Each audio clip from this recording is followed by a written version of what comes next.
اللہ نے کان اس کے نہیں دیے. سننا ہے تو تلاوت سنیے, نعتیں سنیے, علماء اہل سنت کے عاشقان رسول علماء کے بیان سنیے. اور تیسری چیز زبان. نبی پاک علیہ السلام سے ایک بار سوال کیا گیا. ایک صحابی نے پوچھا, حضور آپ مجھ پر سب سے زیادہ کس چیز کا خوف رکھتے ہیں؟ نبی پاک نے اپنی زبان اقدس پکڑ کر فرمایا, اسے سب سے زیادہ سینسٹیو.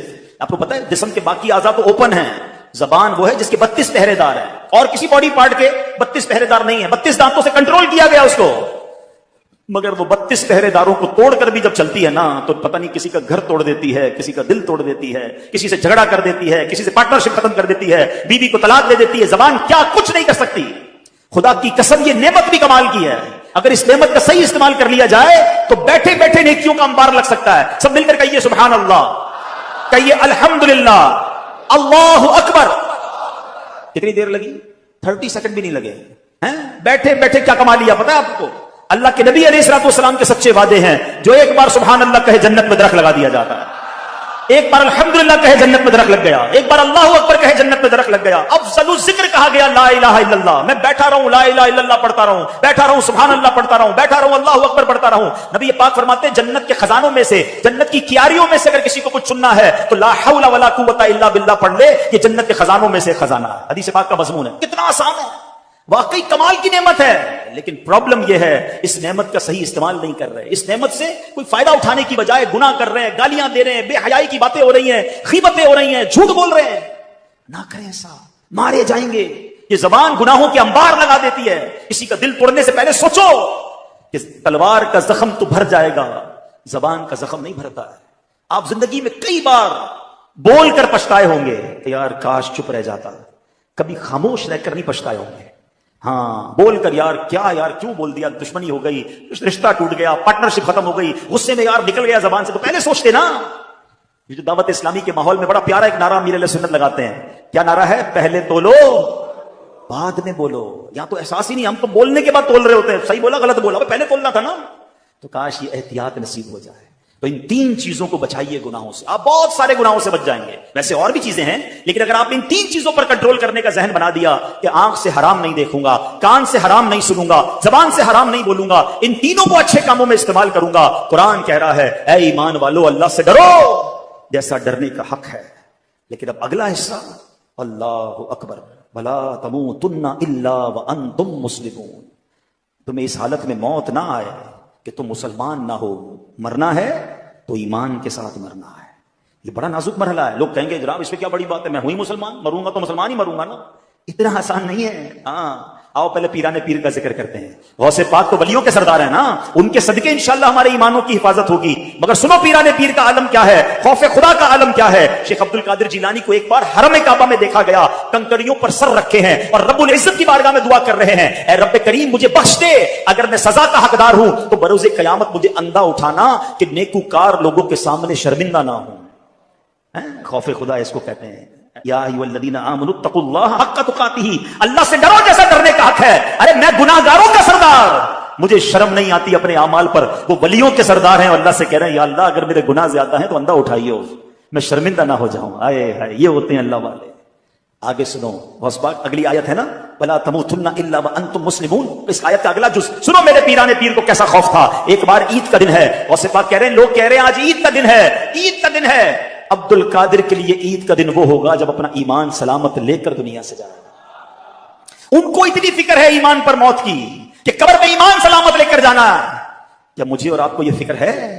آپ کو پتا ہے ساری زندگی روزے رکھے, ساری زندگی نمازیں پڑھی, صدقہ خیرات حج, ساری زندگی نمازیں پڑھی, اور اگر مرنے سے پہلے ایمان چلا گیا نا تو یہ سب کچھ زیرو ہو جائے گا. حدیث پاک میں آتا ہے ہر بندہ اس حالت پر اٹھایا جائے گا جس پر مرے گا. اب یہاں 2 باتیں ہیں, ایمان پر مرے گا تو ایمان پر اٹھایا جائے گا, کفر پر مرے گا کفر پر اٹھایا جائے گا. ایمان بھی بچانا ہے. اور ایک اور بات سوچئے, شراب کے نشے میں مرے گا تو نشے میں اٹھایا جائے گا, فلم دیکھتے دیکھتے مرے گا تو کس حالت میں اٹھے گا, بدکاری کرتے کرتے مرے گا تو کس حالت میں اٹھے گا, جوا کھیلتے کھیلتے مرے گا تو کس حالت میں اٹھے گا. سوچئے. آپ کہیں گے نہیں بھائی کیا ٹھیک ہے میں غلط کام کرتا ہوں, مگر اس وقت کیسے مروں گا.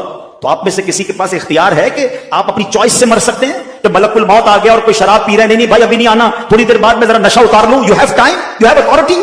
کسی کو پتا ہے میں کب مروں گا؟ آگاہ اپنی موت سے کوئی بشر نہیں، سامان 100 برس کا ہے، پل کی خبر نہیں۔ بھول گئے آپ جہاز میں موت ہوتی ہے؟ پچھلے دنوں کی بات ہے، ہم جرمنی میں تھے، ہمارے بہت اچھے ساتھی دوست جاننے والے تھے، 35,000 فٹ کی بلندی پہ جہاز میں ان کو ہارٹ اٹیک ہوا، ان کا انتقال ہو گیا۔ ارے چلو جہاز کو چھوڑو، ہزاروں میٹر سمندر کے نیچے بھی تو موت آئی تھی نا، بھول گئے؟ تھوڑے دنوں پہلے کا ہی واقعہ ہے نا، لاکھوں ڈالر دے کر اس جگہ پہنچے جہاں موت لکھی ہوئی تھی، باپ بیٹا پاکستانی مسلمان، اگر وہ ایمان پر گئے تو اللہ ان کی مغفرت فرمائے، گناہ معاف فرمائے، ہم دعا کرتے ہیں ان کے لیے۔ لیکن سوچو ادھر بھی موت آ سکتی ہے۔ کتنی پلاننگز تھی ان کی کہ یہ دیکھیں گے وہ دیکھیں گے، ویڈیو بنائیں گے، غالباً والد کی برتھ ڈے تھی، وہ برتھ ڈے پر اپنے بیٹے کو لے کر گیا، اربوں خربوں پتی خاندان ہے۔ یہ سب واقعات بتا رہے ہیں کہ موت کبھی بھی اور کہیں بھی آ سکتی ہے۔ حضرت سلیمان کے دور کا واقعہ ہے نا، ایک شخص حضرت سلیمان کے پاس بیٹھا تھا، ملک الموت آئے اور اس کو بڑا گھور کے دیکھ رہے تھے، تو جب چلے گئے ملک الموت تو حضرت سلیمان کا وہ دوست تھا جاننے والا تھا، کہتا حضرت یہ کون تھے جو مجھے بڑا گھور کے دیکھ رہے تھے؟ کہا یہ ملک الموت تھے، روح قبض کرنے والا فرشتہ آیا تھا۔ کہا حضرت لگتا ہے میرا ٹائم قریب آنے والا ہے، اتنا گھور کے دیکھ رہے تھے، آپ کی تو ہواؤں پر حکومت ہے، آپ جلدی سے ہوا کو حکم دے مجھے یہاں سے ہندوستان لے جائے۔ اب غالباً مصر تھا وہ، حضرت سلیمان نے ہوا کو کہا اس بندے کو ہندوستان لے جاؤ، ہند لے جاؤ۔ تھوڑے دنوں بعد ملک الموت آئے تو حضرت سلیمان نے پوچھا اے ملک الموت، اے روح قبض کرنے والے فرشتے، تھوڑے دنوں پہلے تم آئے تھے، میرا ایک دوست بیٹھا تھا، بڑا تم اسے غور سے دیکھ رہے تھے، ماجرا کیا تھا؟ کہا حضرت میں یہ سوچ رہا تھا، ملک الموت کہتے ہیں کہ میرے پاس یہ لکھا ہوا ہے کہ تھوڑی دیر بعد اس کی روح ہند میں قبض کرنی ہے، بندہ آپ کے پاس بیٹھا ہے۔ بات آئی سمجھ؟ اس کو پہنچنا تھا وہاں پر، اس نے خود کہا حضرت سلیمان سے کہ حضور آپ ہوا کو حکم دیں کہ مجھے ہند پہنچایا جائے، وہیں پہنچیں گے میں اور آپ، اللہ کرے مدینے پہنچے۔ یا اللہ سخی کے در پر آئے ہیں، ہمیں مدینے کے سوا کہیں موت نہ دینا، جب آخری وقت آ جائے مولا مدینے بلا لینا، سبز گنبد کے جلوے ہوں، آقا کا جلوہ ہو، ایمان اور عافیت پر کلمہ پڑھ کے مدینے میں موت نصیب ہو جائے۔ خدا کی قسم خوش نصیب ہے جو مدینے میں مرتا ہے۔ نبی پاک نے فرمایا تم میں سے جس سے ہو سکے وہ مدینے میں مرے، کہ جو مدینے میں مرے گا میں اس کی شفاعت کروں گا۔ میرے پیارے اسلام میں جو ٹارگٹ اب لے لو آج، ایک تو ایمان پر مرنا ہے اور برا خاتمہ نہ ہو، گناہوں کے دوران نہیں مرنا ہے۔ اب وہ بندہ سوچے جو شراب پیتا ہے کہ شراب پیتے پیتے مر تو سکتا ہوں نا، جو بدکاری کرتا ہے وہ سوچے بدکاری کرتے کرتے مر تو سکتا ہوں نا، جوا کھیلنے والا سوچے کہ جوا کھیلتے کھیلتے مر سکتا ہوں، چوری کرنے والا سوچے کہ کسی کا گھر لوٹ رہا ہوں، کسی کی جیب کاٹ رہا ہوں، کسی کو پستول دکھا کے موبائل چھین رہا ہوں، اسی وقت مر گیا۔ تو آقا نے فرمایا جس حالت میں مرے گا اسی حالت میں اٹھائے۔ کیا منہ دکھاؤں گا اللہ کو؟ اللہ کی نافرمانی کرتے کرتے مروں، ماں باپ کو ستاتے ستاتے مر گیا تو کیا ہوا؟ کیا ہوگا سوچو، بھائی بہنوں کے ساتھ زیادتی، اپنی بہنوں کی وراثت پر قبضہ کر کے مر گیا تو کیا اللہ کو منہ دکھاؤں گا؟ مرنا ہے یاد رکھنا، مگر بری موت نہیں مرنا ہے۔ اب مجھے بتاؤ تمنا سب کی کیا ہے؟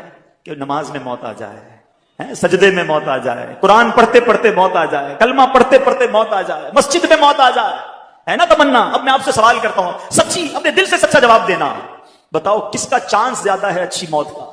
اس کا کہ جو ایک وقت کی نماز نہیں پڑھتا، جو بے حیائی کے کام کرتا ہے، جو دوستوں کے ساتھ بیٹھ کر غیبتیں کرتا ہے، فلمیں ڈرامے گانے باجے دیکھتا اور سنتا ہے، جو شراب کی محفلوں میں تاش کی محفلوں میں بیٹھتا ہے، اس کو موت آئے گی تو کیا اس کو سنا سجدے والی قرآن والی تلاوت والی موت آئے گی؟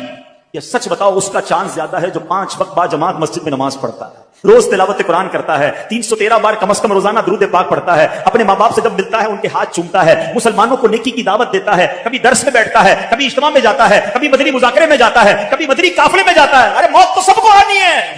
دل سے اپنے دل پہ ہاتھ رکھ کے بتاؤ کس کا چانس زیادہ ہے کہ انشاءاللہ جس کی اچھی موت آئے گی؟ یقیناً اس کی آئے گی جو روزانہ اچھے کام کر رہا ہوگا۔ میں سچ بتاؤں، عقل مند وہ ہے، وہ کام چھوڑ دو جس حالت میں مرنا نہیں چاہتے، کیونکہ اگر اس حالت میں مر گئے نا تو واقعی مارے جائیں گے۔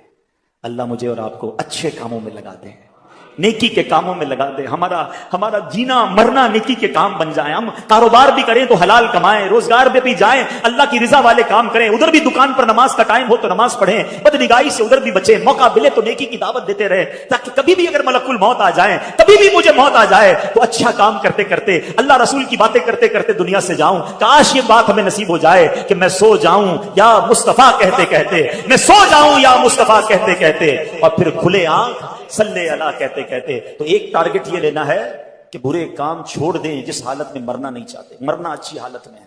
اور دوسرا ٹارگٹ کیا ہے؟ ایمان سلامت لے کر جانا ہے۔ سیدی اعلیٰ حضرت فرماتے ہیں کہ جس کو زندگی میں سلب ایمان کا خوف نہ ہو، یعنی جس کو یہ خوف نہیں ہے نا کہ میرا ایمان چھن سکتا ہے، مرتے وقت اس کا ایمان سلب ہونے کا اندیشہ ہے، ڈر ہے کہ اس کا ایمان سلب کر لیا جائے۔ اے میرے پیارے اسلام بھائیوں، ایمان کی جو ڈاکو ہے نا وہ گھوم رہے ہیں۔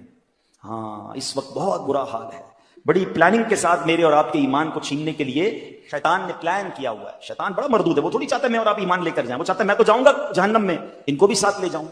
تو مذہبی حلیہ اپنا کر کوئی سوشل میڈیا پہ بیٹھا ہوا ہے، کوئی انٹرنیٹ پر بیٹھا ہے، کوئی جناب قرآن کی اپنی تفسیر بیان کر رہا ہے، کوئی حدیث بیان کر کر کے لوگوں کو گمراہ کرنے کی کوشش کر رہا ہے، اور بھولے بھالے مسلمان سب کی باتیں سن رہے ہیں، سب کو فالو کر رہے ہیں، سب کو دیکھ رہے ہیں اور پریشان ہو رہے ہیں۔ مجھے سمجھ نہیں آتا، ایک بات بتاؤ، آپ کو گھر بنانا ہو تو موچی سے بناتے ہیں بلڈر سے بناتے ہیں؟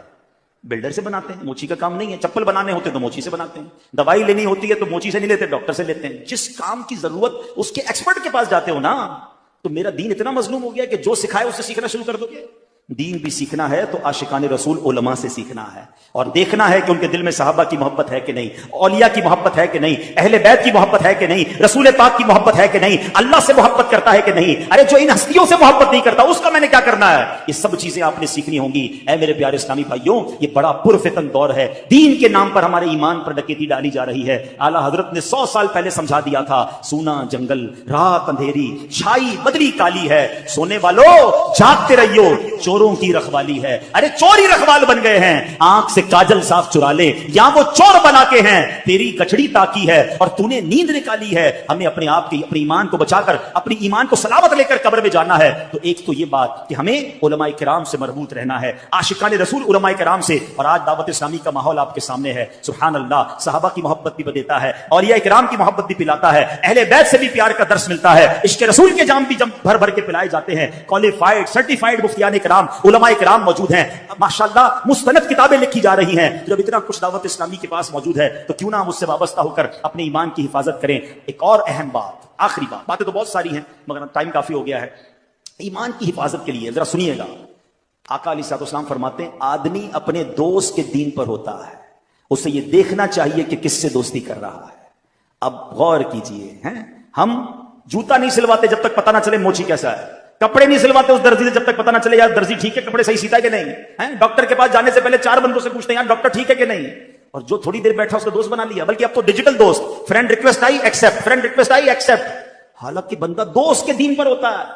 اب لوگوں سے پوچھو نا یار تم نے اس کو دوست بنایا جو صحابہ کو برا بھلا کہتا ہے؟ ہاں بھائی اس کا عقیدہ ہے میں تو بس صرف دوست ہوں، چائے پیتے رات کو بیٹھتے ہیں، کوئی ہے بھائی وہ اہل بیت کو برا بھلا کہہ رہا ہے، ٹھیک ہے اس کا عقیدہ ہوگا دوستی، میں تو بس ایسے ہم کھاتے پیتے ساتھ ہیں۔ غور کیجئے یہ کدھر جا رہے ہو آپ؟ بد عقیدہ سے دوستی کرو گے؟ چلو میں آپ سے ایک سوال کرتا ہوں، کوئی آپ کی ماں کو برا بھلا کہے، آپ کے والد کو برا بھلا کہے، رات کو بیٹھو گے چائے پینے اس کے ساتھ؟ جاؤ گے اس کے گھر پہ؟ بلاؤ گے اس کو گھر پر؟ نہیں۔ میری ماں کو برا بھلا کہے میں اس کا گریبان پکڑ لوں، اور مومنین کی ماں کو برا بھلا کہے میں اس سے دوستی کروں؟ میرے والد کو برا بھلا کہے مجھے بالکل نہیں پسند ہے، صحابہ کو برا بھلا کہے مجھے کوئی ٹینشن نہیں ہے، ہمارے خاندان والوں کو برا کہے تو مجھے کوئی میں جان لے لوں اس کی، اولیاء کرام کے بارے میں بکواس کرے جو اللہ کے دوست ہیں مجھے کوئی پرابلم نہیں ہے، کس سے دوستیاں لگا رہے ہو؟ وہ کیسے میرا دوست ہو سکتا ہے؟ دوست کے دین پر ہوتا ہے۔ اللہ کرے کہ دوست بنانے سے پہلے ہم چیک کریں کہ اس کا دین ایمان کیا ہے، اس کا عقیدہ کیا ہے، اور یہ سب سے زیادہ ضروری ہے۔ اگر وہ اللہ رسول کا نہیں، صحابہ اہل بیت کا نہیں، چاہے میرا رشتہ دار کیوں نہ ہو، میرا اس سے کوئی تعلق نہیں ہے۔ الحب فی اللہ بل بغض فی اللہ، محبت بھی اللہ کے لیے ہے، اگر دشمنی ہے تو اللہ کے لیے ہے، ذاتی کوئی دشمنی نہیں، ذاتی کوئی محبت نہیں۔ آخری بات سن لو، امام حسن مجتبی نے ایک بار مولا علی سے سوال کیا، نواسہ رسول ہے نا، کہتے ہیں اے بابا جان کیا آپ مجھ سے پیار کرتے ہیں؟ کہاں بیٹا تم سے پیار کرتا ہوں۔ بابا جان آپ حسین سے بھی پیار کرتے ہیں رضی اللہ عنہ؟ کہاں میں حسین سے بھی پیار کرتا ہوں۔ آپ نبی پاک سے بھی پیار کرتے ہیں؟ کہاں آپ کے نانا جان سے بھی پیار کرتا ہوں۔ آپ اللہ سے بھی پیار کرتے ہیں؟ میں اللہ سے بھی بہت محبت کرتا ہوں۔ تو چھوٹی عمر میں تھے، کہتے ہیں بابا جان ایسا کیسے ہو سکتا ہے، ایک دل میں اتنی ساری محبتیں جمع کر لی آپ نے؟ امام مولا علی تو پھر مولا علی ہے نا، کیسا جواب؟ آقا فرماتے میں علم کا شہر ہوں، علی اس کا دروازہ ہے۔ کہتے ہیں بیٹا دیکھتے نہیں جب نماز کا وقت ہوتا ہے سب کو چھوڑ کر اللہ کی بارگاہ میں حاضر ہو جاتا ہوں، محبت تو ایک سے ہی کرتا ہوں، اس کی وجہ سے باقی سب سے محبت کرتا ہوں۔ ہمیں جو صحابہ سے پیار ہے نا وہ اللہ کی وجہ سے ہے، اولیاء سے پیار اللہ کی وجہ سے، اللہ کے پیارے ہیں نا، نبی پاک سے پیار کیوں ہے؟ وہ اللہ کے محبوب ہے۔ تو سبحان اللہ اصل محبت اللہ سے ہے اور اللہ کی رضا کے لیے باقی سب سے محبت ہے. سخی عبد الوہاب شاہ ہمارے رشتہ دار نہیں ہیں. میں کراچی سے چل کر آیا, پتہ نہیں پاکستان کے کس کس حصے سے لوگ آئے ہیں, ہماری کوئی ان سے رشتہ داری نہیں ہے, مگر اس لیے پیار ہے کہ ان کی اللہ والے ہیں, اللہ ان سے پیار کرتا ہے, یہ اللہ کے دوست ہے. ہماری محبتیں بھی اللہ کے لیے ہیں اور ہماری اگر کسی سے دشمنی ہے, دوری ہے, تو وہ بھی اللہ کے لیے ہے. تو اللہ کا دشمن ہے میرا دوست کیسے بن سکتا ہے؟ تو نبیوں کا دشمن ہے وہ میرا رشتہ دار کیسے بن سکتا ہے؟ تو ولیوں اور صحابہ کو برا بھلا کہتا ہے وہ ہماری محفل میں نہیں آ سکتا.